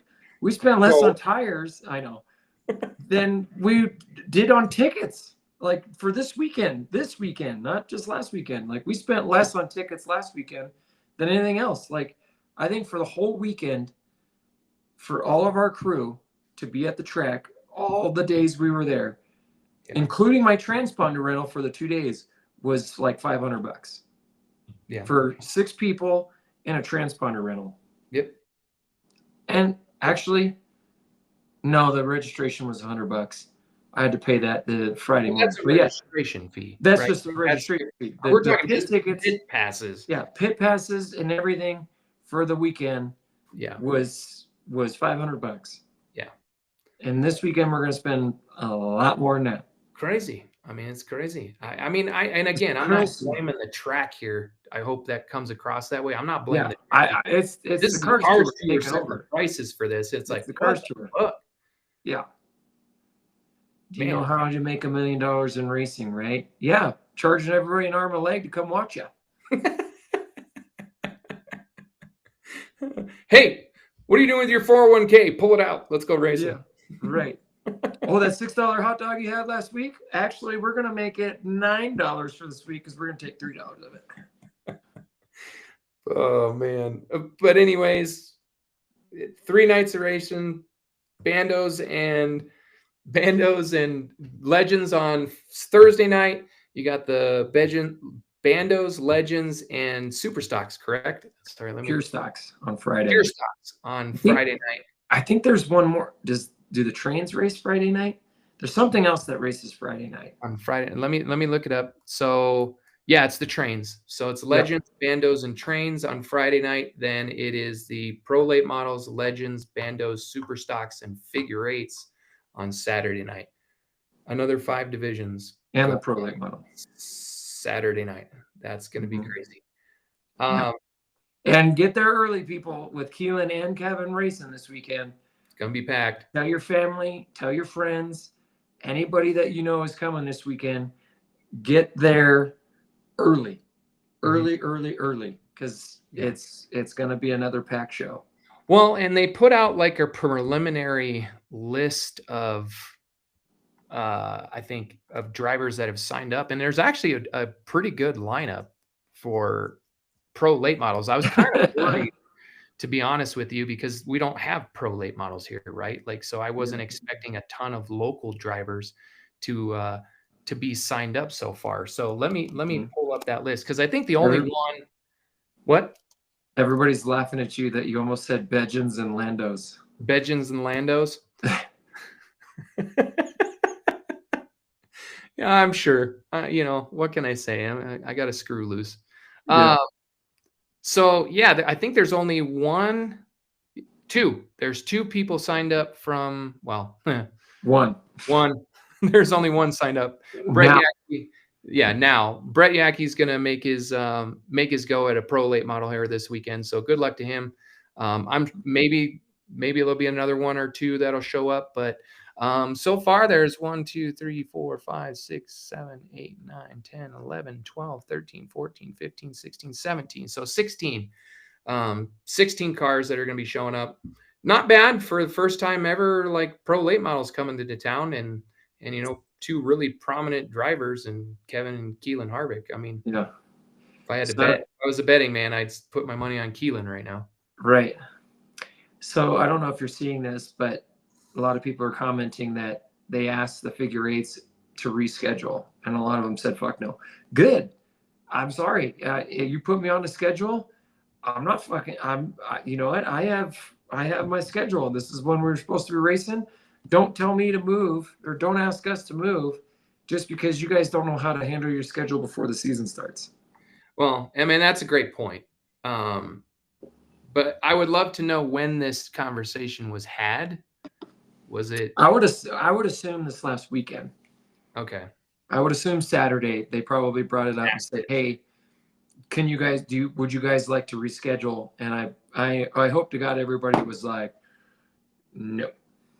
I mean, I can see it, right? Like, again, you set your schedule. Once the schedule comes out at the beginning of the year, you typically, us as a family, and I'm sure everybody else does too, any of the off weekends that you have, you want to go do other things and go camping or fishing or go to Water World or go do whatever you want, right? Like that's your time. So to change that up, I mean, I agree with it. To say no, I can see it from the driver's standpoint to say no, because you know, I don't have any other weekends where I can sacrifice that to go to just switch it up on a fly. Right. But, and to the same point for you, like you were just talking about, should have thought about not having 5 divisions running in a night on a big show night like that. Like, Yeah. you've seen it all year long. It's just an absolute mess. Yeah. So, yes, Yeah. I see it during the pit meeting. Everybody's blasting it. What's an off weekend you speak of? Oh, there's no such thing. Yeah. We have what? I think we have one coming up, maybe two. Well, now we don't have we don't have any cars on the track right at the moment. So we have a couple of off weekends coming up. But actually we're going to go on August 30th. We're going to take the girls out to Gearing and let them run out there for the first time. So that'll be fun. Yeah. But then for us next weekend, what's coming up after next weekend? Yeah, the next weekend, the 23rd, that would have been an off weekend regardless. Would have been one of the few weekends that we didn't have shit to do. So we do have an off weekend. You know what, Val? I'll tell you what an off weekend feels like when we have one up here on the 23rd. I'm not doing shit. I'm waking up my ass at 9 o'clock, and I ain't moving out of bed till. Well, I ain't moving out of bed. That's what I'm gonna do. Hold on, I have to bring this up. 11 lap legend main again. I hope to God not. For your guys' sakes, I hope it does not happen. Hopefully everybody learned from the last one, because I'm sure there's going to be a time limit on it again this go around. So, you know, hopefully everybody race hard, for sure. Race hard, but you know, hopefully there's no issues and no 3 wide going to turn 1, lap 1. Yes, don't do that kind of crap. If you don't have the position going in the corner, you don't make it your position. Just back out, try again next corner. Simple things. Simple things. You know, let's try to make it more than 11 lap main. I would highly recommend that. That would be great. It says no time limit. Oh. No time limit on what?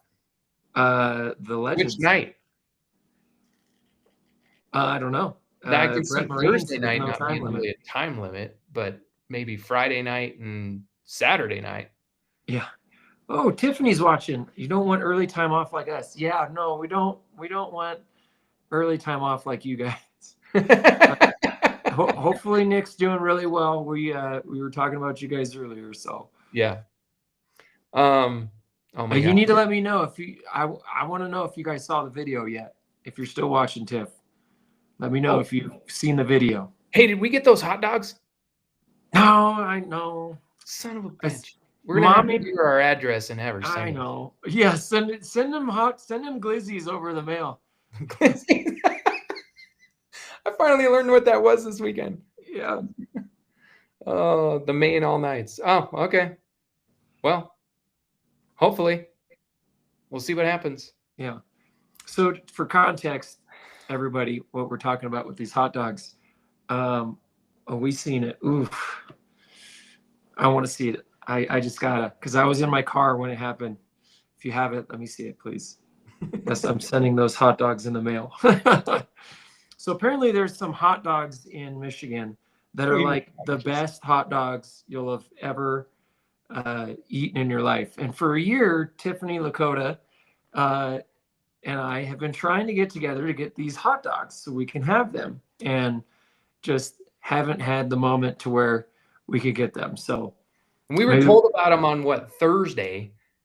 And yeah, still screwed it up to where we didn't get the damn hot dog. Technically, we were told about them like a year ago. We couldn't find them in the store we went. And so she had gotten some. And then, yeah, it's been like a year that we've been trying to get these hot dogs. Yeah. Had I not get told to go to bed early on Friday night, I think we would have gotten them Friday night. Probably. Yeah. Kegels serve the curve. All right, everybody. Well, we appreciate you guys tuning in. We'll be back next week to talk about all things this upcoming weekend, and hopefully everything goes smooth. No more craziness, no more fights and people with broken ligaments or appendages, I would say, broken appendages. Yeah. And no, Tiffany, we're not talking about your husband. We're talking about there was something else that happened at our local track this weekend. So yeah. Anyways, thank you all for tuning in. And again, it was awesome to be at Owasso this last weekend. We had a great time. Like I said, class act by everybody there. And, really looking forward to getting back home here locally and getting to see, hopefully, my kids race for all 3 nights. It's going to be a lot of fun. It's going to be a great race regardless, having Kevin Harvick and the Harvick family in town this upcoming weekend. It's going to be great no matter what. Get to see some really good racing with them. And really see what the Cars Tour is growing to be, more or less. We get to see it firsthand. So that being said, that's pretty much it for me. Tune in again next week. Looking forward to talking once again about all this craziness. Yeah, for me, again, the hospitality. We have great hospitality here at home. Everybody is awesome here at home. Absolutely. And then, we go out of town and it's the same thing. The amount of camaraderie with drivers, even when you say, yeah, we're the ones from Denver, like, oh my God, you came all the way out here from Denver. Yeah. And, hey, we forgot this, like, oh, I got one, here, I'll bring it tomorrow and go ahead and throw it in the car, Right. Just the sheer help and, offering up just not only parts, but time, advice. There's a couple of drivers talking to that, hey, this is what's going on. Like, what do you think? Or how do you do this? How are you doing this on the track? And they're quick to lend a hand, lend some advice, stuff like that. And it was awesome because we learned a lot. I learned a lot as a driver, especially with this new car. Haven't had a whole lot of laps in it, haven't a whole lot of time in it, but this weekend we got a lot of time and I got to kind of feel the car a little bit better on what she can and can't do. So. Yeah. And going back to that camaraderie piece, definitely heard about, the Himmlers and them having their misfortune in the heat race, and a bunch of people stepped up and went over and helped and got that car back together for her to get out for the main event. So again, that's what it's all about. That's why I keep going back. It's the people, it's the relationships that you build along the way that keep you coming back, and you love being around that kind of atmosphere for sure. So hats off to all you guys, because you're the reason why we do it. Yeah. And then again, to the Wiggins family, Damon, I hope speedy recovery. All our thoughts and prayers are toward you. And obviously, if there's anything we can do to help out or do anything for you, please reach out.